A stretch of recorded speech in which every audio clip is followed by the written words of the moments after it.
Alhamdulillahi Rabbil Alamin. Wassalatu wassalamu ala ashrafil anbiya wal mursalin wa ala alihi wa sahbihi ajma'in. Subhanaka la ilma lana illa ma 'allamtana innaka antal alimul hakim. Rabbi shrah li sadri wa yassir li amri wa halul 'uqdatam min lisani yafqahu qawli. Rabbana zidna ilma warzuqna fahma. Amin ya Rabbal Alamin. Baik, Alhamdulillah tuan-tuan dan puan-puan dirahmati Allah. Syukur pada Allah Ta'ala, malam ni kita dapat bertemu lagi di masjid ni. Kita sambung majlis kita yang keempat daripada kitab Kenali Nabimu Sallallahu Alaihi Wasallam dengan 5 ilmu. Okey, kita sambung hari ini muka surat 47. Ini majlis keempat. Majlis yang pertama, 2, 3 tu dah lepas dah. So siapa yang ada juga yang tanya nak dapatkan yang majlis-majlis lepas tu, boleh tengok di dalam FB Majlis Ta'lim Al-Husna. Majlis Ta'lim Al-Husna. Jadi majlis yang pertama, 2, 3 ada dalam rakaman dalam FB Majlis Ta'lim Al-Husna. Ni majlis yang keempat. Okey. Baik, jazakallah khair.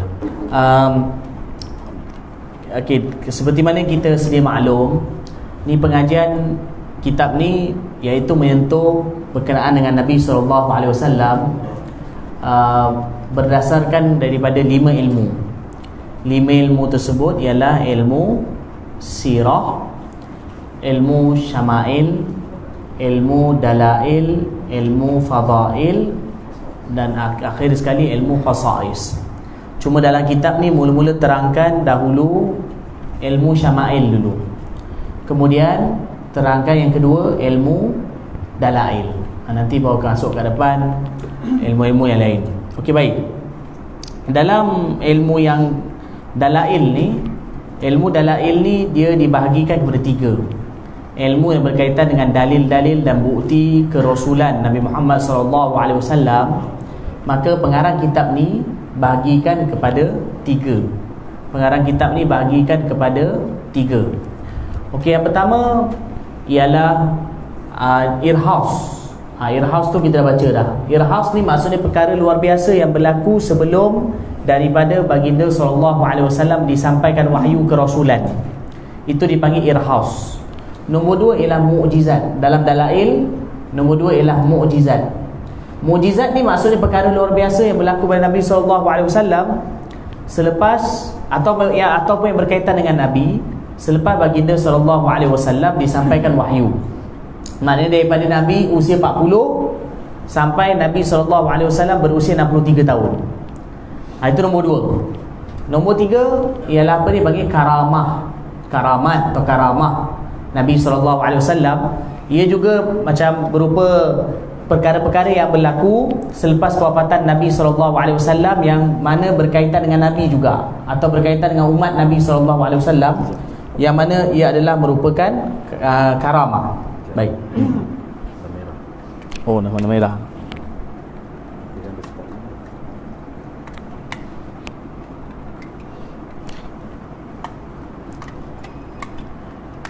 Baik. Jadi kita sambung muka surat 47 ya. Okey, jadi ilmu dalail ni menyentuh 3 perkara. Irhas, mukjizat dan karamah. Irhas dah habis.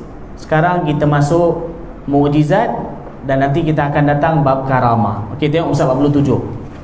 Okey, kedua tu maksudnya kedua dalam bahagian ilmu dalail, iaitu mukjizat-mukjizat, iaitu ketika hidup baginda Nabi SAW. Saya dah terangkan bila kata mukjizat ialah perkara luar biasa yang berlaku pada Nabi SAW atau berkaitan dengan Nabi selepas baginda disampaikan wahyu, daripada baginda usia 40 sampai 63.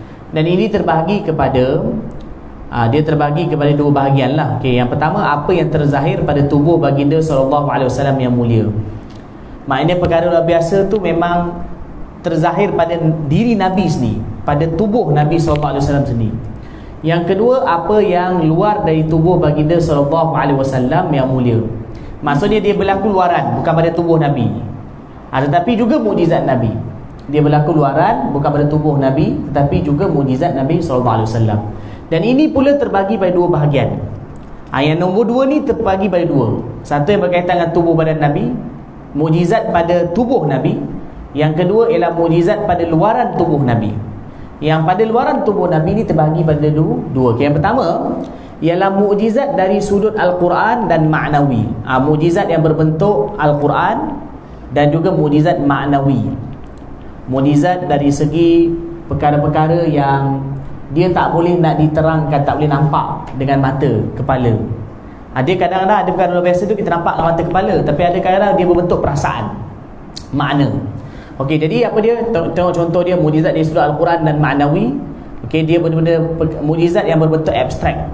Okey, maknawi tu kita boleh terjemah juga dengan abstrak. Dia tak boleh nak nampak dengan mata kepala, tak boleh nak rasa, tapi kita rasa dia tu dengan perasaan. Rasa dia tu dengan perasaan. Okey, Syekh An-Nursi rahimahullah. Ini An-Nursi ni Syekh Badi'uz Zaman Sa'id An-Nursi rahimahullah, di dalam kitabnya Al-Mu'jizat Al-Ahmadiyah menyebutkan sesungguhnya Al-Quran itu datang dengan berbicara kepada 40 peringkat akal, rohani dan juga jiwa manusia. Maka ia dibaca oleh menteri, petugas, lelaki, wanita, Arab dan bukan Arab. Maksudnya Al-Quran itu dia sesuai untuk akal yang paling rendah sampai akal paling tinggi. Daripada setinggi-tinggi orang sampai serendah-rendah orang, lelaki, wanita, Arab ataupun bukan Arab. Itu Al-Quran, kehebatan Al-Quran. Jadi akal-akal manusia itu terdapat peringkat di dalam Al-Quran. Dalam Quran juga Allah ada sebut beberapa bentuk akal. Jadi akal pun tak sama, pemahaman dan kecerdikan tak sama. Allah juga ada sebut beberapa peringkat akal dalam Quran. Ada yang disebut sebagai ulil albab, kan? Macam inna fi dzalika la dzikra li ulil albab, kan? La ayatan li ulil albab. Okey. Ada juga disebut ulin nuha. Ulin nuha. Dan satu lagi dipanggil dawi atau boleh juga dipanggil dawi atau dawi hijr. Seperti dalam firman Allah Ta'ala, hal fi dzalika qasamul lidhi hijr. Pada yang demikian itu terdapat sumpah yang dapat diterima oleh orang-orang yang berakal. Maknanya ini juga antara bentuk akal yang disebutkan oleh Allah Subhanahu Wa Ta'ala di dalam Al-Quran, ulil albab. Tapi ini baru beberapa, tetapi ada lagi bentuk-bentuk yang lain. Okey. Ada juga disebut ulil absar, ada juga disebut ya'qilun. Ini semua bentuk-bentuk akal, peringkat akal. Guruku Syekh Umar Sabal, wallahu alam, saya rasa mungkin ini tersalah tulis, kemungkinan tersalah tulis. Ini sebut dengan As-Sabban, Syekh Umar As-Sabban, Syekh Umar As-Sabban, As-Sabban. Guruku Syekh Umar As-Sabban rahimahullah berkata, telah datang ilham bagiku pada suatu hari bahawa Al-Hijr yang dalam ayat tadi tu adalah paling tinggi martabat akal, mana merupakan martabat akal yang paling tinggi. Cerdik pandai yang alim boleh kita menamakan mereka sebagai zawi hijr. Kan ayat Quran tadi kan, di hijr. Hijr tu akal. Lagi ulil nuha pun akal juga, ulil albab pun akal. Tetapi akal yang paling tinggi ialah di hijr yang dalam ayat tadi tu. Itu makna nak bagi tahu dalam Quran ialah sesuai untuk semua peringkat akal. Okey, itu satu. Itu antara mukjizat Quran yang cerita pasal akal je, belum lagi cerita bab lain. Ini sebenarnya pengarang kitab ni hanya cerita beberapa saja kehebatan Quran. Okey, itu akal. Yang kedua pula, jiwa manusia juga terdapat 7 peringkat dalam Quran. Yang pertama ialah ammarah bisu, iaitu mengajak kepada keburukan. Ini nafs. Kadang-kadang kalau dalam kitab tasawuf orang panggil nafsu. Nafsu ada 7 peringkat. Jadi nafsu yang pertama atau jiwa yang pertama ialah ammarah bisu, yang mengajak kepada keburukan. Ammarah bisu ni maknanya nafsu yang sentiasa mendorong tuan dia supaya buat jahat dia. Okey, dalil dia dalam Quran, wa ma ubarri'u nafsi innan nafsa la'ammaratun bisu. Tu la ammaratun bisu. Jadi aku tidak membebaskan diriku dari kesalahan, kerana sesungguhnya nafsu itu selalu menyuruh kepada kejahatan. Ini cerita dalam kisah Nabi Yusuf, iaitu iaitu bagi tahu bahawa wanita itu kata bahawa aku tak dapat selamatkan diri aku daripada nafsu yang mengajak aku kepada keburukan, nafsu ammarah. Baik, iaitu isteri pada Al-Aziz tu.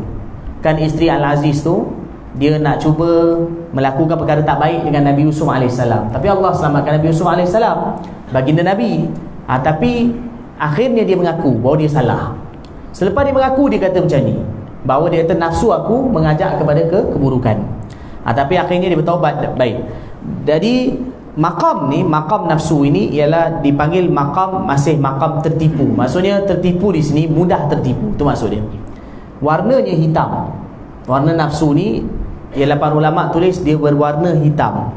Keadaan manusia ini iaitu mengikut hawa dan nafsu. Maksudnya orang yang macam ni dia akan sentiasa mengikuti hawa nafsunya. Tuan-tuan baca sikit nota kaki kat bawah tu. Jiwa manusia tu ada 7 peringkat kan? Okey, dekat bawah tu ada nota kaki. Dr. Syekh Ubaid Al-Fawairah, iaitu Syekh Tariqat Al-Qadiriyah di daerah Mafraq. Bukan Mafraq, betul kan? Mafraq Timur Jordan, menyebutkan tentang martabat jiwa manusia beserta dengan warna, kedudukan dan keadaan seseorang. Maksudnya nafsu tu, satu dia ada peringkat-peringkat dia 7. Kemudian dia ada dia kedudukan dia dan juga keadaan orang tu macam mana. Bahkan juga dia ada warna yang berbeza. Nafsu tu ada warna yang berbeza.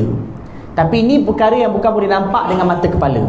Jangan salah faham. Ini perkara yang bukan boleh nampak dengan mata kepala.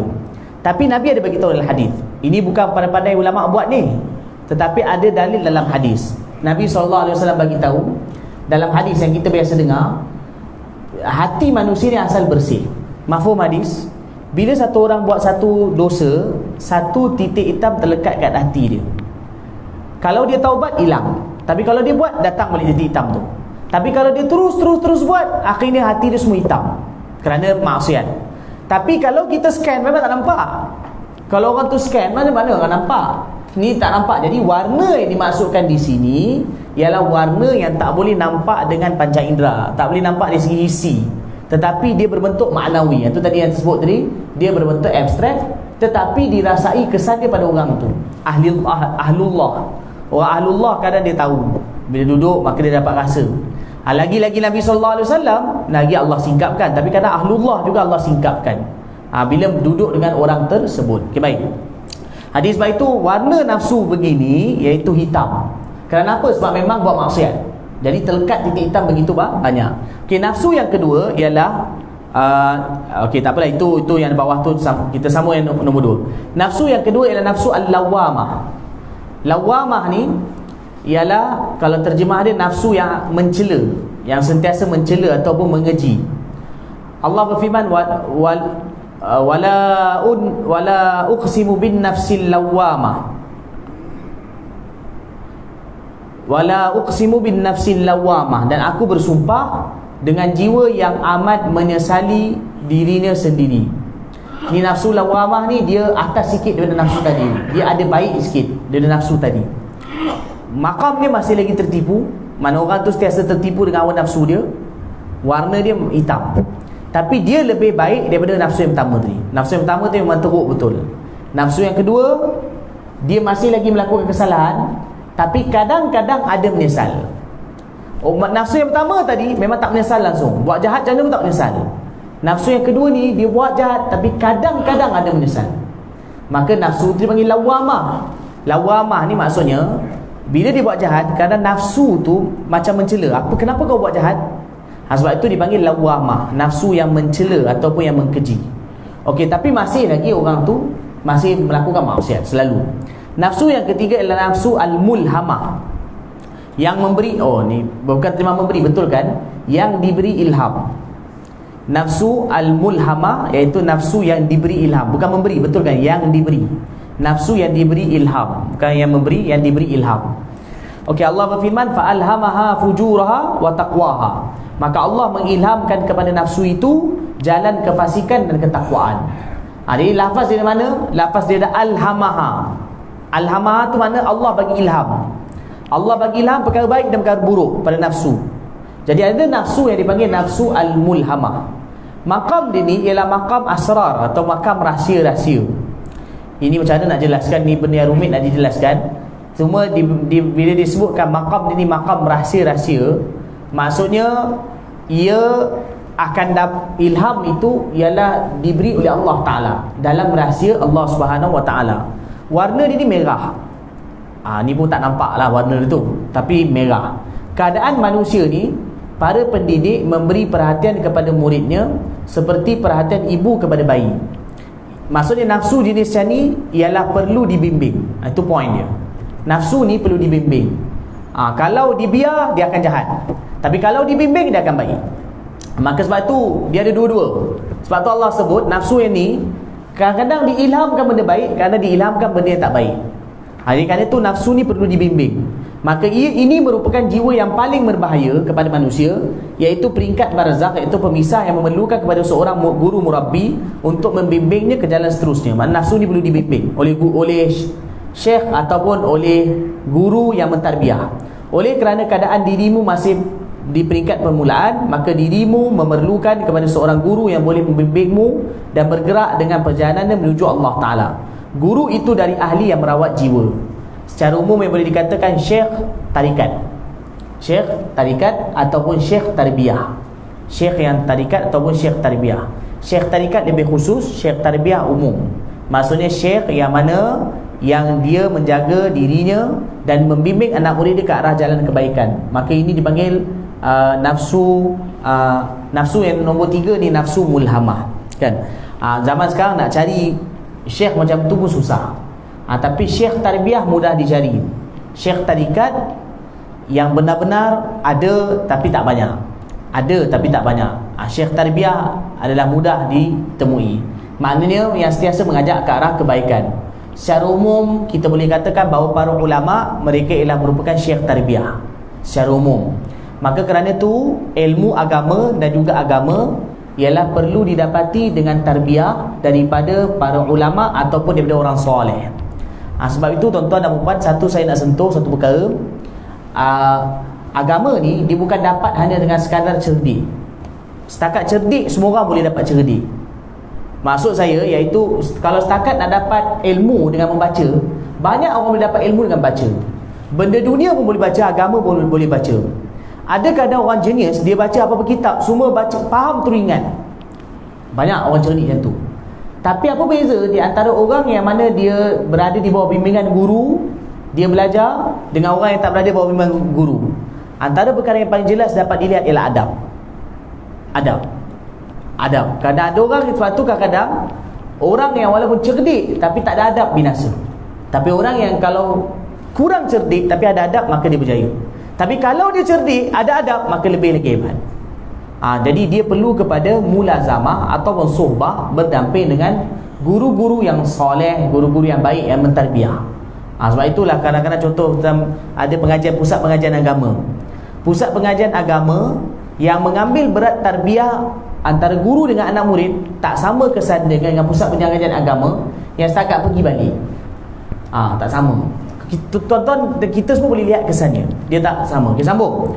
Nafsu nombor 4 adalah nafsu mutmainnah, iaitu jiwa yang tenang.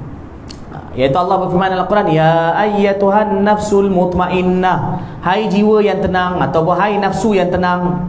Maqam dia ni sempurna, iaitu jiwa pada peringkat ini berada pada permulaan kesempurnaan. Ni maqam ni dia dah sentiasa buat baik dia. Tapi maqam nombor 3 tadi tu, yang maqam mulhamah tu, nafsu tu, kadang-kadang dia boleh buat baik, boleh buat jahat. Kerana tu perlu bimbingan. Tetapi orang awam rata-rata kat mana tuan-tuan? Orang awam rata-ratanya ialah antara nombor 1, nombor 2, nombor 3. Rata-rata orang awam. Kan, rata-rata kita, kalau orang tu baik, soleh sekalipun, tapi secara umumnya ialah berada pada maqam nombor 3. Nak sampai maqam nafsu mutmainnah ni sangat-sangat sukar, kerana dia juga perlukan suasana yang baik. Sukar. Kalau kadang-kadang orang tu dah begitu selalu taat, mungkin sampai mutmainnah, tetapi juga sukar. Maqam orang awam secara umum, maksud saya orang awam di sini boleh juga termasuk ustaz. Jangan rasa hebat sangat. Kadang juga boleh jadi termasuk ustaz. Juga kadang maqam mulhamah. Yang nombor 3 dia tu. Kan sebab tu kadang-kadang ada kali kita buat baik, kadang buat jahat. Kan, depan orang nampak baik, tapi belakang orang kita lebih tahu siapa diri kita. Yang mutmainnah ni ialah maqam nafsu yang dah tinggi dah. Nombor 4 ni. Okey, baik. Warna dia di kuning seumpama warna bulan. Keadaan manusia iaitu seorang murid berubah daripada talwin, iaitu berubah-ubah kepada peringkat tamkin, iaitu tetap. Maksudnya talwin tadi ialah peringkat yang nombor 3 dia tu. Jadi orang yang macam ni, dia daripada nombor 3 naik nombor 4. Nombor 3 tadi tu mulhamah, itu makam talwin. Dia boleh lagi berubah. Tapi bila dah sampai mutmainnah, ialah makam ini makam yang tetap. Terus taat melakukan taat kepada Allah Taala. Okey, nafsu yang kelima, nafsu ar-radiyah, bukan baca ar-radiyah. Radiyah alif lam ra alif dad ya ta marbutah, radiyah. Okey, qala ta'ala ya ayyatuhan nafsul mutmainnah. Ya ayyatuhan nafsul mutmainnah. Ini saya rasa ni tersalah ni. Ayat Quran tu betul. Ayat Quran tak salah. Tapi ayat yang diletak kat sini ialah tak betul dengan apa yang kita nak cerita. Mungkin tersalah. Sepatutnya ayat seterusnya, ya ayyatuhan nafsul mutmainnah irji'i ila rabbiki radiyah. Sepatutnya ayat kat sini lebih tepat ialah dibaca irji'i ila rabbiki radiyah. Irji'i ila rabbiki radiyah. Nanti tuan-tuan tengok Quran, tengok ayat 28. Bukan ayat 27. Ayat 27 untuk dalil atas. Sepatutnya dalil ayat 28. Ayat tu ayat 27 kan? Sepatutnya betulnya ayat 28, iaitu irji'i ila rabbiki radiyah. Kat situ ayat dia. Baik. Okey, radiyah ni apa dia? Di sini pun kalau ikut irji'i ila rabbiki radiyah, dia ayat Quran tu Allah bagi tahu, Allah panggil ya ayyatuhan nafsul mutmainnah, wahai jiwa yang tenang. Irji'i ila rabbika, irji'i ila rabbiki radiyah. Irji'i ila rabbiki, kembalilah kamu kepada Tuhan kamu, radiyah, dalam keadaan redha. Yang nafsu yang kelima ni, nafsu yang sentiasa redha dengan apa yang Allah beri pada dia. Mana setiap masa dia gembira dengan apa yang Allah beri pada dia. Maqam ini dipanggil maqam al-wisal. Apa makna bersambung? Dia akan terus naik maqam lebih tinggi. Maqam ini, maqam wisal. Maqam wisal maksudnya dia akan tak berada pada tempat dia, bahkan dia akan terus naik ke maqam yang lebih tinggi. Warnanya putih. Orang yang berada pada tahap ini berada pada kesempurnaan redha, syukur serta bersih hubungan dengan Allah Ta'ala. Ini secara umum ini orang-orang yang macam ni ialah orang yang mana macam maqam para sahabat. Kan? Orang berada maqam para sahabat, duduk dengan Nabi. Mereka maqam begini. Maqam radiyah, mardiyah ni sukar nak didapati. Rata-rata kita tak sampai maqam ni. Doa kita berdoa sampai. Kan? Di maqam ni maqam tinggi. Kan? Bahkan para ulama kata kalau orang awam dah mati mungkin boleh sampai maqam ni. Kalau hidup tak sampai. Tapi ada orang ketika hidup dah sampai maqam ni, iaitu orang-orang yang biasa duduk dengan para nabi, macam para sahabat radhiyallahu anhum ajma'in. Okey, maqam yang seterusnya ialah maqam nafsu yang seterusnya, iaitu nafsu al-mardiyah. Tadi radiyah kan? Radiyah tu mana redha. Al-mardiyah mana yang diredai. Nafsu yang diredai oleh Allah Ta'ala. Allah Ta'ala beritahu mardiyah. Dia sebenarnya ayat tadi sambung. Irji'i ila rabbiki radiyatan mardiyah. Radiyah yang nombor 5 tadi, dan nombor 6 ni mardiyah. Jadi irji'i ila rabbiki radiyatan mardiyah. Radiyah yang nombor 5, mardiyah nombor 6 yang diredai. Maqam ini keagungan pada perbuatan. Di sini maksudnya keagungan pada perbuatan, yang dimaksudnya segala apa yang orang dilakukan ialah dipuji oleh Allah Ta'ala. Apa yang dilakukan Allah puji. Okey, warna dia ni hijau. Orang yang berada pada tahap ini tidak akan melihat sesuatu perbuatan melainkan hanya perbuatan Allah Subhanahu wa Ta'ala. Maknanya apa yang berlaku ialah semua dia lihat bahawa itu Allah yang lakukan. Dia tak ada rasa bahawa perkara itu ialah berat pada dia. Kalau dia susah pun itu daripada Allah, dia senang pun dia rasa daripada Allah Subhanahu wa Ta'ala. Apa setiap berlaku dia sandar pada Allah Ta'ala. Maka ni dipanggil maqam mardiyah. Ini nombor 5, nombor 6, satu lagi nombor 7. Nafsu iaitu al-kamilah, yang sempurna. Nafsu al-kamilah. Nafsu kamilah ni tak lain tak bukan ialah nafsu para nabi, Anbiya alaihi salatu wassalam. Ini tak ada orang boleh sampai. Nafsu al-kamilah ni orang biasa memang tak boleh sampai. Ini hanya maqam para anbiya alaihi salatu wassalam. Sabda baginda Nabi SAW kan. Tapi nafsu kamilah ni dalam, kalau orang yang betul-betul sempurna, iaitu para nabi lah, para nabi alaihi salatu wassalam. Orang-orang yang lain ialah, kalau sempurna ni pun hakikatnya ialah dia berada pada maqam radiyah atau mardiyah. Nombor ni yang dalam hadis tu nanti saya terangkan balik.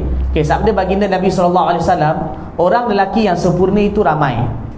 Orang lelaki yang sempurna itu ramai, tetapi tidak sempurna dari wanita itu melainkan Asiyah isteri Fir'aun, Maryam binti Imran. Tapi mereka ini sempurna pun di akhirat. Mereka ini sempurna mereka pun di akhirat, ataupun ketika hampir meninggal dunia, itu sempurna mereka. Tapi kalau mereka yang dunia ni memang sentiasa sempurna, ialah Anbiya alaihi salatu wassalam. Okey, Maryam binti Imran, ini wanita yang sempurna. Semua sempurna mereka itu pada akhir hayat dan kemudian selepas jumpa Allah Ta'ala. Asiyah isteri Fir'aun, Maryam binti Imran. Asiyah isteri Fir'aun kita pun tahu, iaitu sampai mati dia mati dibunuh oleh suami dia sendiri. Suami dia campak dia dalam minyak menggelegak, dia mati kerana beriman pada Allah Subhanahu wa Ta'ala. Asiyah kan, Asiyah binti Muzahim, nama dia Asiyah binti Muzahim. Okey, isteri Fir'aun, dia beriman pada Allah Subhanahu wa Ta'ala. Jadi suami dia kafir, bahkan antara kafir yang paling tegar sekali, paling degil sekali, Fir'aun. Tapi dia ialah wanita sempurna. Maryam binti Imran, ibu Nabi Isa AS. Okey, dan sesungguhnya kelebihan Aisyah terhadap wanita lain seumpama kelebihan Al-Tharid. Tu dalam kurungan tulis lauk pauk tu, terjemah tu salah tu. Betul kan? Nanti saya beritahu apa dia Tharid. Iaitu terhadap wanita lain seumpama kelebihan Al-Tharid berbanding makanan lain. Maksud Nabi SAW beritahu, wanita ni, lelaki mungkin ramai yang boleh sampai tahap sempurna, tapi sempurna mereka pun ialah maqam antara nafsu yang sebelum tadi, radiyah, mardiyah. Akhirat dia sampai.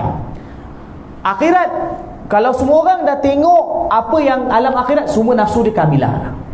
Itu akhirat. Tapi para Nabi kat dunia ni lagi maqam nafsu kamilah. Faham Tuan-tuan faham Maknanya ke akhirat, orang-orang beriman semua akan dah sampai tahap nafsu kamilah. Tu akhirat, sebab dah tengok syurga neraka. Waktu tu tak ada lagi sanksi. Tapi dekat dunia ni, orang yang memang betul-betul sempurna para Anbiya alaihi salatu wassalam, nafsu mereka sentiasa kamilah. Tapi orang biasa kadang-kadang sampai tahap nafsu kamilah tu dekat mati. Dalam hadis ada beritahu, bila orang dekat mati, Allah akan pampangkan syurga neraka. Bila dipampangkan syurga neraka, waktu tu dia dah lupa dunia, tak ingat apa dah. Waktu tu dia berada pada seolah alam lain. Kan orang nak, macam biasa ni orang nazak. Orang nazak ni, waktu tu yang kalau kita dalam keadaan kadang kita jumpa dia, kita cakap dengan dia, dia tak sedar apa dah. Dia dah berada pada alam lain. Dia dah tengok kadang alam akhirat. Waktu tu yakin dah sempurna. Waktu tu nafsu kamilah. Jadi Allah dan Nabi SAW beritahu, kalau lelaki ramai sempurna, tapi wanita tak ramai yang sempurna. Ada sebab-sebab tertentu dia. Tapi kita nak ringkaskan saja. Tapi Nabi beritahu antara wanita sempurna, bukan menafikan wanita lain, tapi antara wanita yang sempurna, Asiyah isteri Fir'aun, Maryam, dan Nabi beritahu Aisyah radhiyallahu anha. Aisyah radhiyallahu anha, Nabi kata ialah kelebihan Aisyah berbanding wanita lain. Nabi kata macam sarit dengan makanan lain. Sarit ni apa dia? Sarit ni ialah makanan, roti yang dicampurkan ataupun dimasukkan dalam kuah daging. Maka makanan tu dipanggil sarit. Roti tu macam bukan macam dikoyak-koyakkan ataupun dipecah-pecahkan, dikoyak-koyakkan, dicubit-cubit, dan roti itu dicampur kuah daging. Makanan itu dalam bahasa Arab panggil tarid. Dalam hadis ada bagi tahu Nabi SAW, antara makanan yang Nabi suka ialah Nabi suka makan tarid, roti tarid. Tarid ni makna roti yang dikoyak-koyakkan dan campur kuah daging, Arab panggil tarid. Nabi SAW suka makan roti macam tu. Zaman Nabi ialah roti begitu keras. Orang zaman ni kalau makan roti zaman Nabi memang confirm tak boleh makan. Sebab kita makan roti yang memang betul-betul lembut, gardenia. Kalau tuan-tuan nak rasa roti keras, ialah boleh pergi ke Mesir. Orang Mesir makan roti agak keras. Roti mereka gandum. Sana mereka orang dia pun susah. Mereka makan roti mereka keras. Orang Melayu kalau makan roti diorang tak tahan. Memang tak boleh makan, roti tu keras. Diorang makan dengan keju putih. Agak masin keju tu. Orang Mesir hidup susah, orang susah. Tapi roti mereka itu pun kalau nak banding roti zaman dulu lagi keras. Kalau kita makan memang confirm tak boleh makannya. Kita punya makanan semua lembut-lembut. Sebab tu orang Melayu ni lembut. Orang Arab makan roti keras. Mungkin asbab makanan diorang juga keras. Zaman Nabi dulu roti keras. Maka kadang-kadang untuk lembutkan roti tu Nabi SAW campur dengan kuah daging. Maka Nabi makan. Mungkin ada orang tanya, kalau zaman ni kita nak amalkan sunnah Nabi makan roti, mungkin juga boleh diamalkan, walaupun tak adalah sebiji tu tak, tapi boleh makan roti canai banjir. Boleh cuba-cuba. Mungkin itu ada sedikit hampir dengan sunnah Rasulullah sallallahu alaihi wasallam. Tapi dengar, faham betul apa yang saya kata ni, faham betul. Saya tak kata roti canai banjir itu ada zaman Nabi. Kan nanti kata Ustaz Abdullah bagi tahu dalam pengajian bahawa roti canai banjir itu sunnah Nabi. Saya tak kata. Cuma saya kata mungkin itu ada sikit hampir dengan sunnah Nabi. Sebab kerana kita memang tak makan roti keras.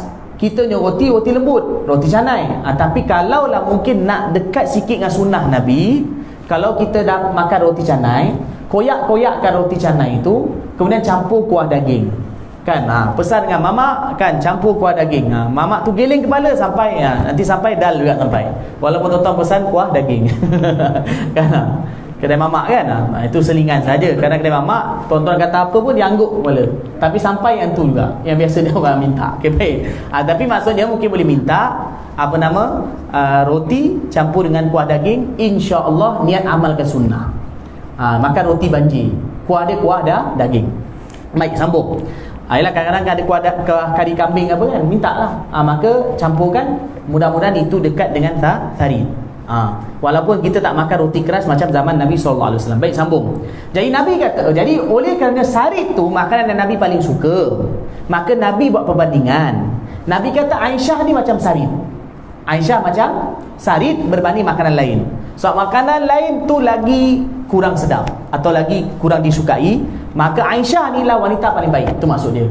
Aisyah ialah wanita yang paling baik. Dalam hadis Nabi ada sebut beberapa wanita terbaik.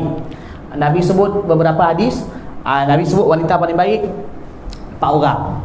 Ada beberapa riwayat. Satu Fatimah, lepas tu Aisyah, lepas tu Maryam binti Imran dan Asiyah binti Muzahim. Ini 4 orang yang dalam hadis Nabi sebut wanita terbaik. Ada riwayat lain yang Nabi SAW puji Khadijah radhiyallahu ta'ala anha. Maka berdasarkan riwayat lain, para ulama masukkan juga Khadijah. Bahkan Khadijah paling baik antara mereka. Khadijah lah yang paling baik antara mereka, dan juga para ulama kata antara Khadijah dengan Fatimah radhiyallahu ta'ala anha ni yang paling baik wanita. Okey, kita bukan nak bincang tu, tapi nak bagi tahu bahawa dalam hadis ni makna Nabi bagi tahu bahawa ada orang yang sampai tahap nafsu kamilah. Baik, sambung. Jadi maqam ni sentiasa mengagungkan segala nama dan sifat-sifat Allah. Warnanya, maksudnya dia tak sebut warna di sini, maksudnya warna dia ialah tak boleh nak dilihat. Jernih betul. Warna dia tu jernih betul. Dia bukan lagi warna putih ke apa, betul-betul jernih. Baik, sambung. Keadaan manusia ini, orang yang berada pada tahap ini sentiasa kekal bersama Allah. Maksudnya pergi mana pun dalam hati dia Allah. Semoga Allah beri kepada kita semua nafsu kamilah. Amin. Kan, mudah-mudahan. Begitu juga. Jadi dalam tuan-tuan dan puan-puan yang dirahmati Allah, ni pasal peringkat nafsu ini bukan pandai-pandai ulama reka-reka, tetapi ulama terangkan pasal peringkat nafsu berdasarkan pada penelitian Al-Quran dan hadis. Jadi dalam Quran ada sebut, sebagian lagi disebut di dalam hadis. Bukan pada-pada reka. Nanti kerana ada orang kata bahawa ini ulama sufi reka. Tapi ini dalil Al-Quran dan hadis, mereka terangkan maqam tersebut. Baik. Begitu juga roh-roh manusia, terdapat yang kasar dan ada yang lembut. Kasar dan lembut di sini juga benda yang abstrak. Dia bukan benda boleh lihat. Okey, roh manusia itu maksud ada roh yang kasar, ada roh yang lembut. Roh yang kadang-kadang suka marah, kan, panas je. Maka itu macam kasar. Lembut maksudnya apa keadaan pun syukur, sabar, maka itu dipanggil roh yang lembut. Okey. Seumpama itulah manusia yang mempunyai pelbagai jenis. Seumpama itulah manusia yang mempunyai pelbagai jenis, dan Al-Quranul Karim itu diturunkan sesuai dengan setiap jenis peringkat manusia, dan setiap sesuatu terdapat tahapnya. Mana Al-Quran sesuai untuk semua, daripada orang yang paling tinggi sampai orang paling rendah, daripada orang yang mempunyai nafsu yang paling teruk, iaitu nafsu ammarah bisu, sampailah nafsu kamilah, maka orang tu semua sesuai dengan Al-Quran. Okey, nombor dua ni kat mana dia punya hubungan? Tadi kan dia bagi tahu mukjizat Nabi ada dua. Satu mukjizat yang pada tubuh Nabi, dan satu lagi mukjizat yang bukan pada tubuh Nabi. Mukjizat yang bukan pada tubuh Nabi pula bagi pada dua. Yang pertama Quran. Apa yang Al-Quran cerita begitu hebat, yang tadi dah terangkan, antara dia pasal akal, satu lagi pasal roh Allah cerita Quran, dan banyak lagi cerita Al-Quran. Okey, yang nombor dua ni maksudnya mukjizat yang bukan pada tubuh Nabi. Okey, nombor dua apa dia? Iaitu mukjizat pada sudut kebendaan dan perkara yang berlaku di alam ini, iaitu dijadikan kerana dua sebab, iaitu untuk meneguhkan iman orang beriman dan untuk melumpuhkan kegigilan orang kafir. Okey, pengarang kitab ni terang sampai situ je. Okey, ini banyaklah, ini terlalu banyak. Allah Ta'ala tunjukkan mukjizat yang berlaku pada alam. Macam apa dia? Pokok sujud pada Nabi SAW. Pokok membelah bumi datang pada Nabi, kan? Nabi SAW belah bulan, kan? Jadi mukjizat tu Allah Ta'ala tunjukkan. Allah Ta'ala tahan, Allah ada riwayat sebutkan bahawa Nabi SAW tahan matahari. Cuma ada berlaku ikhtilaf pasal kedudukan riwayat itu, tetapi berlaku pada alam alaihi wasallam. Jadi itu mukjizat yang bukan pada tubuh Nabi, tapi pada apa yang berlaku pada alam, pada benda-benda atau pada hidupan yang berlaku di alam. Ini apa? Untuk teguhkan iman orang beriman dan juga untuk lumpuhkan kedegilan orang kafir. Orang beriman terus teguh, orang kafir makin degil. Boleh tengok kan? Sebenarnya macam yang minta untuk belah bulan orang kafir. Orang kafir jumpa Nabi minta supaya Nabi SAW belah bulan. Nabi pun belah bulan waktu malam, dan Nabi bagi bulan tu belah dua. Sebahagian bulan tu diletakkan pada Jabal Abi Qubais, sebahagian lagi diletakkan pada Jabal Qu'aiqi'an. Ni dua gunung besar kat Mekah. Abdullah bin Mas'ud radhiyallahu anhu sendiri kata, aku tengok bulan tu terbelah. Aku tengok bulan tu terbelah. Tapi orang kafir walaupun dah tengok bulan terbelah, tak beriman juga. Dan siap kata pula lepas tu, apa kata? Bahawa Muhammad ni tukang sihir. Muhammad ni tukang sihir, tak beriman. Itu dia kata tu, orang beriman bila tengok mukjizat Nabi makin bertambah, tapi orang kafir makin degil. Tapi itu jadi hujah bagi Allah untuk mereka di akhirat nanti, untuk Allah seksakan lagi mereka. Itu untuk apa dia? Orang kafir. Sambung. Okey, itu dah habis. Kemudian pengarang kitab ini terangkan secara umum berkenaan dengan mukjizat Nabi. Ini semua penerangan secara umum mukjizat Nabi. Okey. Jadi terdapat para ulama yang membahagikan kepada 20 jenis mukjizat. Tadi tu pengarang kitab tu bahagikan mukjizat pada dua. Satu mukjizat pada tubuh Nabi, satu lagi yang bukan pada tubuh Nabi. Bukan pada tubuh Nabi pecah dua pula. Yang ini pula ada ulama lain yang bahagikan Nabi SAW ada 20 jenis mukjizat. Okey, ni pengarang kitab ni bagi tahu beberapa je. Antara mukjizat tersebut ialah memperbanyakkan makanan. Maknanya makanan diperbanyakkan, dan air yang keluar dari celahan jari jemari baginda Nabi sallallahu alaihi wasallam. Mukjizat makanan jadi banyak. Ni banyak kali berlaku. Makanan tak cukup berlaku. Ketika dalam peperangan Khandaq, Nabi sallallahu alaihi wasallam dan juga para sahabat lapar. Peperangan Khandaq berlaku tahun 5 Hijrah. Nabi dengan para sahabat lapar. Lapar betul, memang lapar betul, sampai dalam hadis bagi tahu sahabat ikat sebiji batu di perut mereka, Nabi sallallahu alaihi wasallam ikat 2 biji batu. Dia ada bukit Khandaq. Bukit Khandaq ni dipanggil Jabal Sala' di Madinah. Jabal tu nama Jabal Sala'. Bukit Sala', gunung Sala'. Di belakang Jabal Sala' ada rumah satu orang sahabat, nama dia Sayyidina Jabir bin Abdullah bin Amr bin Haram radhiyallahu taala anhu. Jabir bin Abdullah. Jabir ni balik rumah sekejap. Isteri dia beritahu dengan isteri dia kata bahawa Nabi SAW lapar, buat sikit makanan. Maka isteri pun masak makanan. Isteri dia pun masak makanan yang cukup lebih kurang untuk 4-5 orang lah. Mungkin 3-4 orang atau 4-5 orang. Kemudian lepas tu isteri dia kata, okey, makanan sedang nak siap ni, abang panggil Nabi SAW. Jabir, Sayyidina Jabir radhiyallahu anhu pun pergi balik jumpa Nabi. Waktu tu orang Islam tengah dikepung di balik parit. Dan dikepung tu kepungan tu berlaku selama 2 minggu. Ada riwayat tu 2 minggu lebih. Bila Sayyidina Jabir datang kepada Nabi SAW, wahai Rasulullah, isteri saya ada sikit makanan, jadi isteri saya jemput tuan untuk datang makan kat rumah saya. Jom datang makan. Tuan jemputlah beberapa orang yang tuan rasakan sesuai, jom datang rumah saya makan. Jadi dia minta supaya jemput beberapa orang lah, 2-3 orang ke 4-5 orang ke, tuan pilih, ajak datang. Bila dia bisik dengan Nabi tu, ialah nak bagi tahu makanan tu tak banyak. Tengok Nabi bercakap apa. Nabi kata, "Oi ahli khandak, jom." Semua ahli khandak semua pergi ikut datang rumah dia. Bila diorang dah dekat sampai, isteri dia keluar rumah, isteri dia terkejut tengok. Isteri dia panggil suami dia, kata, Abang jangan malukan saya. Kan saya bagi abang dah tahu makanan tak banyak, lebih kurang. Dia kata, kenapa abang jemput ramai? Tapi suami dia bagi tahu bahawa yang jemput mereka ni bukan aku. Yang jemput mereka ini ialah Nabi SAW. Oleh kerana suami isteri sahabat dan dua-dua beriman, maka isteri dia kata kepada bila dengar jawapan suami dia bagi tahu yang jemput ni Nabi, terus isteri dia tenang. Dia kata, kalau Nabi yang jemput tak apa. Allahu Akbar. Ni orang beriman. Jadi kalau Nabi jemput tak ada masalah. Tapi kalau abang yang jemput, siap. Kan, itu lebih kurang lah. Itu tambahan dialog, itu tak ada. Itu tambahan dialog supaya perempuan mudah faham. Kan, sebab lelaki ni selalu menjadi mangsa warning wanita. Siap abang. Kan, jadi menyebabkan ramai lelaki jadi pengecut sebab biasa di warning oleh wanita. Jadi itu contoh dialog, tetapi tambahan tak ada dalam hadis. Okay, jangan kata ni. Okay, baik.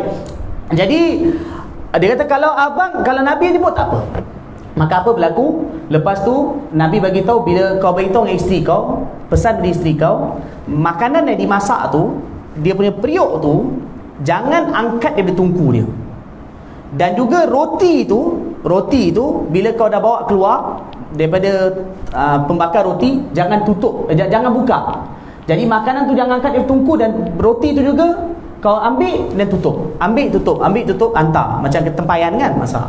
Jadi Nabi SAW suruh sahabat masuk, 4-5 orang masuk makan, 4-5 orang masuk makan, 4-5 orang masuk makan. Mereka makan sampai kenyang. 4-5 orang masuk makan, 4-5 orang masuk makan, 4-5 orang makan. Itu pergi. Akhir sekali baru Nabi SAW makan. Nabi masuk last, Nabi SAW makan. Lepas tu Nabi SAW balik. Ketika Nabi balik, Jabir bin Abdullah dia tengok makanan yang diorang masak tu. Jabir bin Abdullah kata, demi Allah, aku tengok makanan itu sikit pun tak kurang macam awal kami masak. Tuan-tuan tahu tak berapa orang makan? Jabir bin Abdullah kata, aku kira semua mereka yang makan 700 orang. Allah bagi kenyang semua. Mujizat Nabi Muhammad SAW. Azan. Itu berlaku peperangan Khandaq. Azan. Okey, sambung.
Okey. Dan antara mukjizat Nabi ialah air yang keluar dari celahan jari jemari baginda Nabi SAW. Seperti mana yang diungkapkan oleh para ulama Syafi'iyah, wa afdalul miyahi qad naba'a baina asabi'in nabiyil muttaba' yalihi ma'u zamzama yalihi ma'u zamzama fal kautharu fanilu misra. Itu betul kan? Itu salah baris. Nilu misra, bukan nailu misra. Nil, nun tu baris bawah. Fanilu misra thumma baqil anhari. Sebaik-baik air ialah yang keluar dari celahan jari jemari Nabi SAW yang diikuti. Maksudnya itu air yang terbaik. Mana para ulama bincangkan dalam banyak-banyak air apa yang paling baik. Ini dalam fiqh lah bincang. Jadi para ulama kata air yang paling baik ialah yang keluar dari tangan Nabi SAW, jari Nabi SAW. Tapi waktu tu kita tak ada lah. Yang sempat dapat tu hanya para sahabat. Tapi pun tak semua, hanya para sahabat yang ada dalam peristiwa tersebut. Baik. Lalu seterusnya ialah air Zamzam. Lalu diikuti air Zamzam, sungai Kausar dan air sungai Nil di Mesir. Kemudian sungai-sungai yang lain. Ni maksud nak beritahu air-air yang boleh digunakan untuk wuduk dan lain-lain. Ini antara air yang paling baik. Air daripada tangan Nabi, kemudian air Zamzam, air Kausar, dan lepas tu air sungai Nil Mesir. Ada riwayat juga sebutkan itu antara sungai syurga, sungai Nil. Baik. Begitu juga kisah tentang telaga Taflah, iaitu ludah, yang asalnya air telaga itu masin, lalu diludahi oleh baginda Nabi SAW. Maka air itu bertukar jadi sedap diminum. Ni air telaga ni kat Saudi masih ada lagi sampai sekarang. Dia lebih kurang jarak dia dalam hampir 200 km dari kota Madinah. Perigi itu pun dipanggil Bi'ir Taflah. Perigi Taflah. Taflah tu makna ludah. Sebab kerana dulu perigi tu Nabi SAW dalam perjalanan pergi satu ghazwah, kemudian di situ ada perigi, sahabat nak minum masin, Nabi SAW ludah. Selepas baginda SAW ludah, air dia dibaik. Dan di Madinah juga ada beberapa perigi yang air dia tak sedap, maksudnya tak sesuai diminum. Tapi selepas Nabi SAW minum, selepas baginda SAW ludah, maka air perigi itu menjadi sesuai untuk diminum. Itu ada beberapa peristiwa. Okay, baik. Dari serta kisah air yang sedikit menjadi banyak yang berlaku pada hari Hudaibiyah, seperti mana diriwayatkan di dalam Sahih Al-Bukhari. Okey, ini berlaku pada peperangan Hudaibiyah, perjanjian Hudaibiyah tahun 6 Hijrah.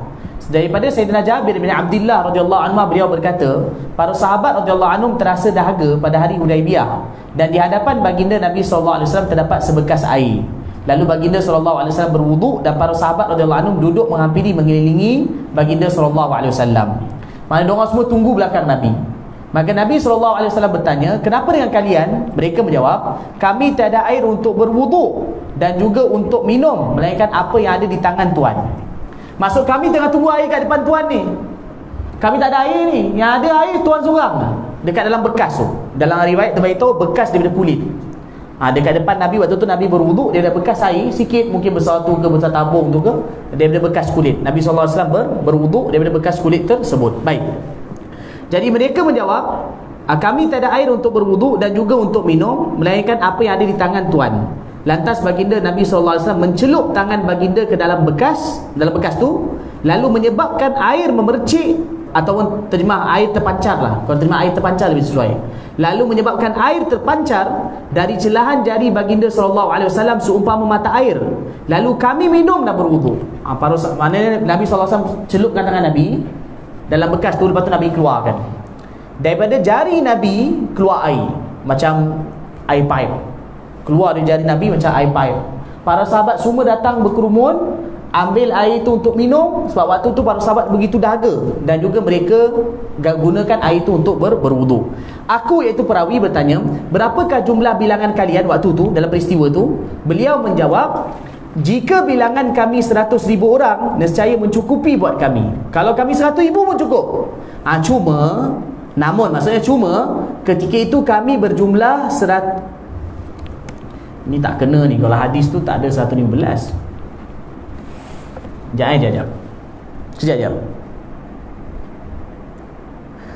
Seingat saya hadis ni bagi tahu kami waktu tu berjumlah 1,500 orang. Jadi tuan-tuan betul kan? La'alla sawab, boleh jadi betulnya 1,500 orang.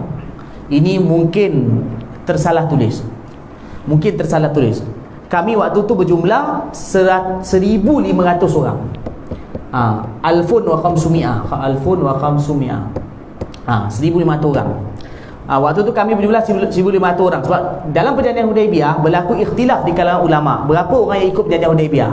Ada kata 1,500, ada riwayat, ada kata 1,400. Tapi dalam hadis ni, yang Bukhari ni 1,500. Seingat saya boleh tapi setahu saya 1,500 lah. 1,500. Ni tersalah. Okay, baik. Kam abra'at wasiban bil lamsi rahatu wa utliqat arban min ribqatil lamami. Kita baca sikit lagi ya. Kita nak habis. Ni tak boleh habis ni, tapi paling kurang kita baca sikit lagi sebab sekarang ni pun kita tak boleh lama. Kan? Okay, baik. Berapa banyak orang yang sakit telah sembuh dengan berkat sentuhan tangan baginda sallallahu alaihi wasallam, dan berapa banyak pula hajat yang tertunai dengan berkat doa baginda sallallahu alaihi wasallam. Ada kerana sahabat yang terkena panah kat mata, Nabi masukkan mata dia, lepas tu lepas tu mata dia kembali semula baik. Ada sahabat yang mana kaki dia jatuh kan, sahabat yang pergi bunuh orang kafir dan balik, Nabi SAW sapu air liur, sapu, lepas tu kaki dia baik balik semula kan, macam seolah tak ada sakit. Sayyidina Ali radhiyallahu anhu sakit mata dalam peperangan Khaybar. Nabi panggil, Nabi kata, Ali pergi mana? Ali kata, baru saya sakit mata. Nabi SAW ambil air liur Nabi, ludah, Nabi sapu kat mata beliau, terus waktu tu sihat, tak ada sakit langsung kat mata beliau. Baik. Begitu juga antara mukjizat baginda Nabi SAW bersama dengan haiwan-haiwan seperti serigala, unta, kijang dan burung-burung. Ini juga mukjizat Nabi, iaitu serigala datang kepada Nabi SAW. Ada sahabat dia tangkap serigala, pergi bawa kambing dia cabut lagi. Lepas tu sahabat tu pergi rampas kambing tu. Serigala tu mengadu kat Nabi. Dia kata, ni aku dah dapat makan, dia ambil makanan aku. Unta ni mengadu kat Nabi SAW. Tuan dia terlalu suruh dia buat kerja begitu berat, sampaikan dia rasa terseksa. Bila Nabi datang, unta tu datang menyembah depan Nabi, seolah sujud, dan unta tu menangis. Nabi kata, siapa tuan unta ni? Lepas tu tuan dia datang, orang Ansar, pemuda Ansar. Nabi kata, ni unta ni mengadu pada aku yang kau seksa dia, kau bebankan dia dengan lebih dari kemampuan dia. Jadi itu beberapa perkara. Kijang pun bercakap dengan Nabi, dan juga burung. Burung ni orang bawa anak dia lagi. Burung ni orang bawa anak dia lagi. Lepas tu Nabi kata, siapa yang mana seksa burung ni, bawa anak dia lagi? Sebab tu dalam kitab fiqh bagi tahu, kalau satu orang contoh kata nak bunuh binatang kan, contoh kata ayam, kita ada nak sembelih ayam, jangan sembelih depan anak dia, atau jangan sembelih depan ibu dia, bawa ni. Dan kalau nak sembelih, bagus sembelih dua-dua kan. Contoh kata ada kambing tu ada ibu ada anak, nak sembelih kambing jangan sembelih depan anak ibu dia. Kalau nak sembelih dua-dua, ataupun sembelih jauh. Itu antara adab disebutkan dalam kitab fiqh. Kenapa juga jangan seksa binatang. Jadi ada berlaku dalam riwayat Nabi SAW. Okay, baik, sambung. Okay, berapakah jumlah alam? Berkata Sayyidina alam di sini tuan-tuan, yang dalam riwayat, maksudnya dalam perbincangan kat sini, ni juga menunjukkan kepada mukjizat Nabi dalam Quran. Mukjizat Nabi SAW dalam Quran. Alam di sini maksudnya makhluk. Alam di sini bukan hanya memberi makna dimensi, tetapi makhluk. Maksudnya alam makhluk, jenis makhluk. Alam di sini memberi makna jenis makhluk. Satu kadang kita kata alam dunia, satu lagi alam akhirat. Itu fasa kehidupan. Tapi ini lebih luas lagi. Alam yang dimaksudkan di sini iaitu jenis makhluk. Berkata Sayyidina Ibn Abbas radhiyallahu anhu pada menafsirkan ayat, Alhamdulillahirabbil alamin, segala puji tertentu bagi Allah, Tuhan sekalian alam. Apa kata beliau Ibn Abbas? Ibn Abbas kata, sesungguhnya bagi Allah terdapat 18,000 alam. Sebab itu masyhur kita dengar, biasa orang kata Allah menciptakan 18,000 jenis makhluk kan. Kadang-kadang biasa orang ceramah, ustaz ceramah, jemaah tabligh pun kadang biasa ceramah, Allah menciptakan 18,000 jenis makhluk. Ialah ini dalil dia daripada perkataan Ibn Abbas. Jadi dalam riwayat itu sebuah alam, tapi alam memberi makna apa? Makhluk. Satu pendapat, tapi ada pendapat lain. Sambung. Syekh Alawi, bukan Al-Alawi tu, Syekh Al-Alawi. Syekh Alawi di dalam kitabnya Miftahus Syuhud, beliau menyebutkan bahawa alam ini berjumlah 40,000 alam. Ini pendapat lain. Tapi ini ialah pendapat yang disebutkan oleh daripada riwayat Sayyidina Abu Sa'id Al-Khudri radhiyallahu anhu. Dan Imam Ibn Kathir dalam tafsir Al-Bidayah wa Nihayah, dalam tafsir Ibn Kathir ada sebutkan pendapat ulama berkenaan dengan berapa alam. Kalau tuan-tuan tengok dekat nota kaki bawah tu, Okey, tapi kita baca dulu, nanti kita tengok nota kaki bawah tu. Dan apabila Allah berfirman di dalam kitabnya, wa ma arsalnaka illa rahmatan lil alamin, kami tidak utuskan kau wahai Muhammad melainkan sebagai pembawa rahmat ke seluruh alam, maka baginda sallallahu alaihi wasallam adalah rahmat kepada 40,000 alam. Mana kedatangan Nabi sebagai rahmat kepada 40,000 jenis makhluk. Bukan sikit, ada kata 18,000. Bahkan Nabi juga ada rahmat kepada 40,000 jenis makhluk. Kita tengok sikit nota kaki bawah tu. Okey, berkata Sayyidina Ibn Abbas, alam itu ialah alam jin dan manusia. Tapi ni kalau ni pun baru 2. Tapi dia ada pecahan lagi. Mungkin manusia banyak lagi, kemudian jin banyak lagi. Baik. Okey, berkata Sayyidina Wahab bin Munabbih rahmatullah alaih, Wahab bin Munabbih antara tabi'in, sesungguhnya alam mempunyai 18,000 alam dan dunia merupakan salah satu alam daripadanya. Kalau ni lebih kepada fasa kehidupan. Baik. Berkata Sayyidina Abu Sa'id Al-Khudri radhiyallahu anhu, Allah mempunyai 40,000 alam. Dunia dari timur ke baratnya adalah satu alam. Itu baru satu alam. Ada lagi 40,000 alam yang kita tak nampak. Yang kat dunia ni kita tengok ni, ini baru satu alam. Ada lagi alam lain, alam malaikat, alam apa semua, itu semua alam yang lain. Okey, berkata Sayyidina Muqatil, bukan Maqatil, betul kan? Muqatil. Berkata Sayyidina Muqatil rahimahullah, ni tabi'i, alam keseluruhannya 80,000 alam. 40,000 alam di daratan, 40,000 alam di lautan. Ini lagi banyak.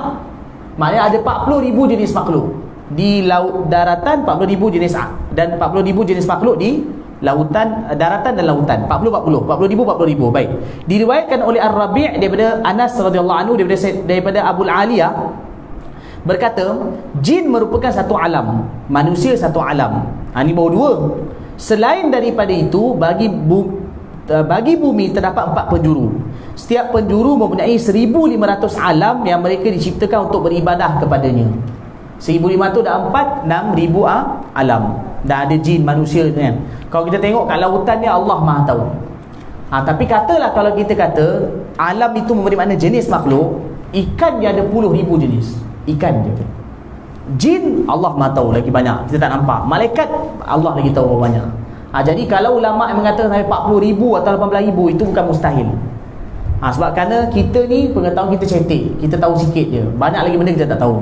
Okey, sampai mana kita nak baca ni? Ni pun dah contoh-contoh alam yang digunakan ni. Okey, saya baca laju sikit, tuan-tuan cuba ikut okey. Sebab kita nak habiskan sikit je ni sampai itu. Okey, contoh-contoh alam yang juga sebagai tentera Allah Ta'ala. Rasa gementar juga merupakan satu alam, satu makhluk yang menolong baginda Nabi SAW ketika peperangan Tabuk. Peperangan Tabuk berlaku tahun 9 Hijrah. Sabda baginda SAW, nusirtu birru'bi masirata syahr. Aku diberikan pertolongan dengan musuh berasa gementar sebulan perjalanan. Musuh duduk sebulan perjalanan lagi dah takut dengan Nabi. Itu antara Allah letakkan, antara alam, antara makhluk yang mana Allah letakkan ketakutan pada musuh. Di dalam satu riwayat, nusirtu birru'bi syahran amami wa syahran khalfi. Aku diberikan pertolongan dengan musuh berasa gementar sebulan di hadapanku dan sebulan di belakangku. Sama ada di depan atau belakang. Baik. Angin juga merupakan alam. Terdapat angin dari jenis jantan dan betina. Ni sebenarnya sekarang ni tuan-tuan, kajian sains pun kata memang angin ni pun ada 2 jenis. Sekarang baru tu, dulu lagi dah beritahu. Angin ada 2 jenis. Satu angin pun ada 2 jenis, jantan betina. Sekarang kan macam bateri pun ada dia punya macam seolah jantan betina, cas bateri. Bahkan elektrik pun sama. Bahkan dalam setiap perkara, hari ni bila sains kaji, macam-macam perkara yang mereka jumpa. Dan dengan pertembungan antara 2 tu, maka terhasilnya benda nombor 3. Contoh macam manusia, laki dengan wanita jumpa, maka keluar nombor 3, anak lah, Allah keluarkan. Hari ni tumbuhan pun bila bertemu, maka keluar tunas yang baru. Maka begitulah yang lain. Itu nak bagi tahunya betapa hebatnya Al-Quran bagi tahu bahawa bahawa Nabi SAW ialah rahmat untuk sekalian alam. Ada yang kita tak tahu, ada yang kita tahu, ada yang kita tak tahu. Yang banyaknya kita tak tahu. Baik. Jadi disebutkan dalam Musnadul Bazzar, riwayat daripada Sayyidina Ibn Abbas radhiyallahu anhu berkata, telah datang angin soba, iaitu angin kiri. Soba ni terjemah dia angin kiri. Dia mana angin yang membawa azab. Lalu angin soba tu berkata, bergeraklah sehingga kamu memenangkan baginda Rasulullah SAW. Mana jom kita pergi bantu Nabi. Ni pun angin yang mana bercakap sama mereka, jom kita bantu Nabi. Angin dipanggil angin soba. Lalu berkata angin kiri, sesungguhnya suhu panas tidak bergerak di malam hari. Maknanya ada angin yang mana tak bertiup waktu malam, angin panas. Yang bertiup angin sejuk. Jadi dia tak pergilah, yang angin lain pergi. Adalah angin yang menolong kemenangan baginda Rasulullah sallallahu alaihi wasallam tersebut disebut sebagai angin sabah, angin malam. Angin waktu malam untuk hantar azab. Baik. Maka Allah Ta'ala menentukan angin kiri untuk menghukum musuh dan menolong kekasihnya baginda Nabi sallallahu alaihi wasallam dengan menghantar angin as-sabah. Disebutkan di dalam Sahih Bukhari bahawa baginda Rasulullah sallallahu alaihi wasallam bersabda, "Nusirtu bis-sabah wa uhlikat 'adun bid-dabur." Aku diberi pertolongan dengan angin as-sabah, satu-satu alam. Dan dihancurkan kaum 'Ad dengan angin ad-dabur. Ini jenis-jenis angin. Jadi dalam peperangan Khandaq, Allah bantu Nabi guna angin. Nabi doa pada hari Rabu. Nabi doa sungguh-sungguh kepada Allah Ta'ala.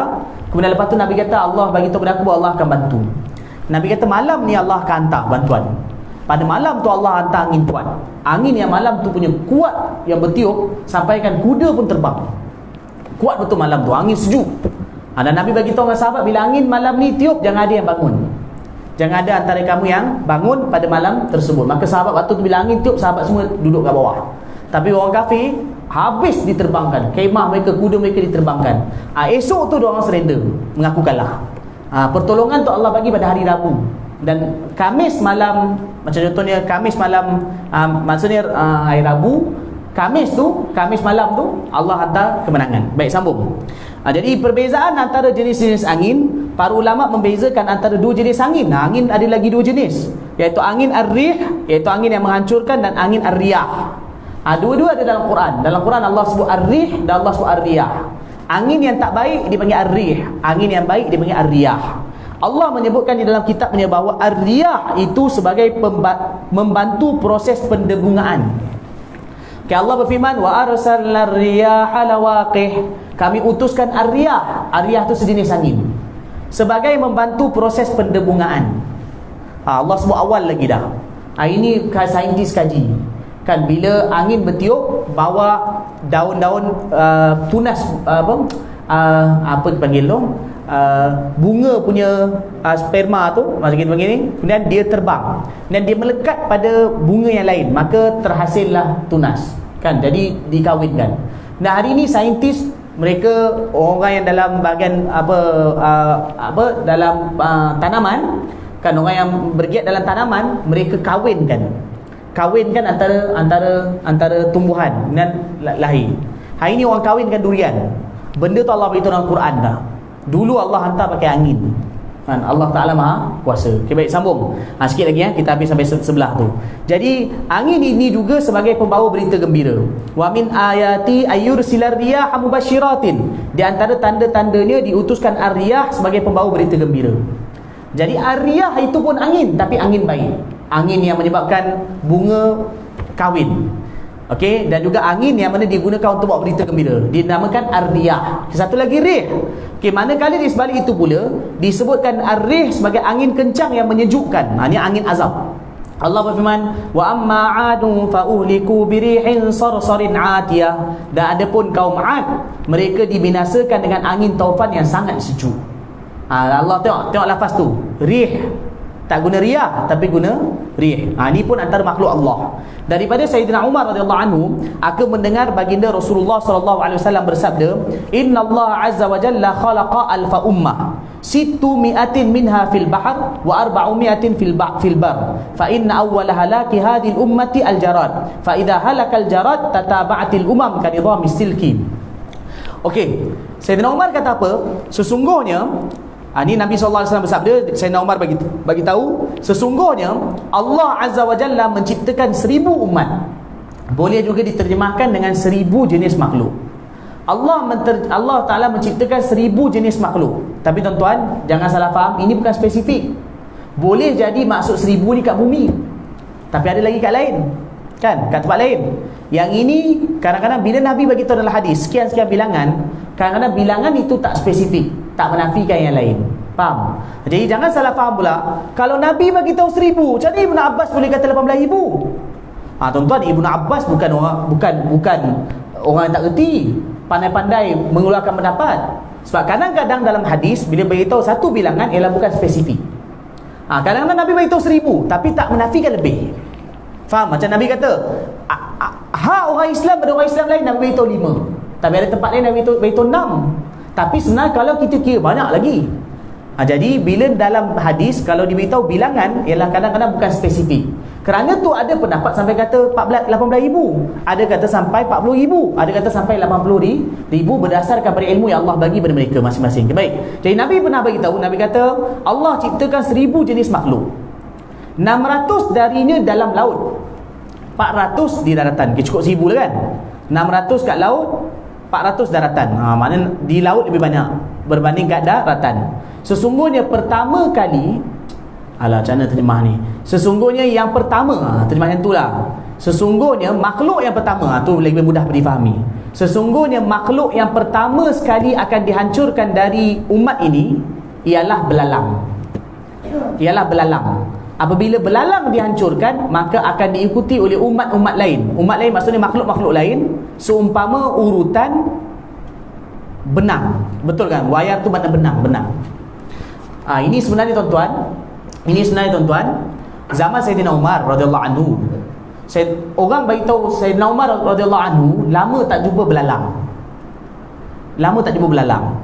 Beliau macam waktu tu beliau jadi khalifah, beliau tak jumpa belalang. Lepas tu Sayyidina Umar macam perasan, lama tak nampak belalang tak nampak. Sayyidina Umar radhiyallahu anhu pun keluarkan pengisytiharan, cari belalang. Orang pun pelik, kenapa suruh cari belalang? Orang cari belalang, syukur satu orang lelaki jumpa belalang. Dia bawa belalang dalam genggam, segenggam dia bawa belalang. Jumpa Sayyidina Umar, wahai Umar Amirul Mukminin, saya jumpa belalang. Bila tengok tu Umar kata Alhamdulillah. Maka Sayyidina Umar pun sampai ke hadis ni. Dia tak, aku pernah dengar Nabi bagi tahu. Nabi kata apa? Nabi kata Allah ciptakan 1000 jenis makhluk. 600 di lautan, 400 di daratan. Dan dalam semua jenis makhluk ni, yang 1000 ni, bila Allah nak hancurkan, nak kiamat, bila nak kiamat nak hancurkan, ialah pertama sekali Allah hancurkan belalang dulu. Belalang lenyap dulu. Bila belalang dah lenyap, itu nak mula masuk kiamat dah. Lepas tu Allah hancurkan makhluk lain. Akhir sekali manusia lah. Manusia jin tu lepas tu lagi. Tapi dimulai dengan belalang. Jadi sebab tu Sayyidina Umar bertengok belalang tak ada, Sayyidina Umar risau. Takut-takut Allah nak mula hancurkan dah, nak mulakan kiamat. Itu sahabat punya yakin pada hadis Nabi dan ketakutan mereka pada Allah Subhanahu Wa Taala. Kita pula sekarang macam-macam tanda Allah tunjuk tapi masih lagi tak takut pada Allah Taala. Kan masih lagi melakukan maksiat pada Allah Taala. Okey. Jadi semua alam-alam dan seluruh makhluk mengenali baginda Rasulullah sallallahu alaihi wasallam. Nabi sebagai rahmat untuk mereka semua. Okey, habis. Jadi berdasarkan kaedah yang telah kita tetapkan berulang kali, iaitu setiap orang itu menerima satu kenyataan ialah berdasarkan persediaannya, dan sebanyak mana jumlah dia berselawat seseorang itu berdasarkan sumber ambilan, iaitu kadar ilmu yang diperolehi. Maksudnya satu orang tu berdasarkan keyakinan dia pada ilmu dia, maka dia akan terima apa maklumat dia dapat dan dia akan beramal. Itu maksud dia situ. Baik. Faedah belajar ilmu ini iaitu untuk mengukuhkan pengajian atau kajian tentang tanda daripada tanda-tanda kenabian Sayyidina Muhammad sallallahu alaihi wasallam, petanda daripada petanda-petanda kerasulan baginda sallallahu alaihi wasallam, dan bukti daripada bukti-bukti kebesaran Tuhannya, iaitu Allah Subhanahu Wa Taala. Mana supaya kita tahu kehebatan Nabi sallallahu alaihi wasallam. Okay, kita berhenti sampai situ. Nanti kita akan masuk bab karamah Nabi. Mukjizat Nabi dah habis, karamah Nabi irhas pun dah habis, mukjizat pun dah habis. Sekarang kita akan masuk berkenaan dengan yang nombor 3 nanti, karamah Nabi sallallahu alaihi wasallam. Okey, sebelum tu saya ulang semula. Irhas yang kita baca yang pertama itu berlaku sebelum kerasulan. Mukjizat dalam tempoh kerasulan. Itu kita dah baca tadi macam-macam tadi. Antara dia ialah Al-Quran dan apa yang diberitahu oleh Al-Quran. Dan nanti kita akan baca karamah. Karamah ni berlaku peristiwa-peristiwa yang berlaku lepas Nabi wafat. Yang mana berkaitan dengan Nabi dan juga umat Nabi sallallahu alaihi wasallam. Itu kita akan baca dalam akan datang nanti. Nanti akan datang berapa bulan? 29 bulan di Pancuai. Khamis tu. Khamis tu. Jumaat Okay, kita sambung nanti 29 bulan di Masjid Pancur Jaya. Okey. Satu lagi tuan-tuan dan puan-puan dirahmati Allah, sama-sama kita ucapkan alhamdulillah. Ucap tuan-tuan alhamdulillah kerana Allah Taala beri pada kita peluang untuk dapat solat kat masjid lagi, dapat hadir ke masjid, dapat tunaikan solat berjemaah di masjid dan juga dalam majlis ilmu.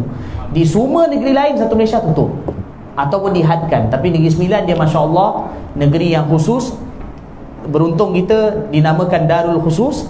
Juga pertama syukur kepada Allah dan juga berterima kasih kepada pihak atasan jabatan mudahkan kita untuk lakukan amalan di masjid seperti biasa. Jangan lupa nanti banyakkan puji Allah Ta'ala dan doa supaya negeri lain juga dapat dibuka masjid, insya-Allah. Baik, wallahu alam. Okay, subhanallah bihamdihi, subhanakallahumma wa bihamdika, asyhadu an la ilaha illa anta, astaghfiruka wa atubu ilaik. Subhana rabbika rabbil izzati amma yasifun, alhamdulillahi rabbil alamin.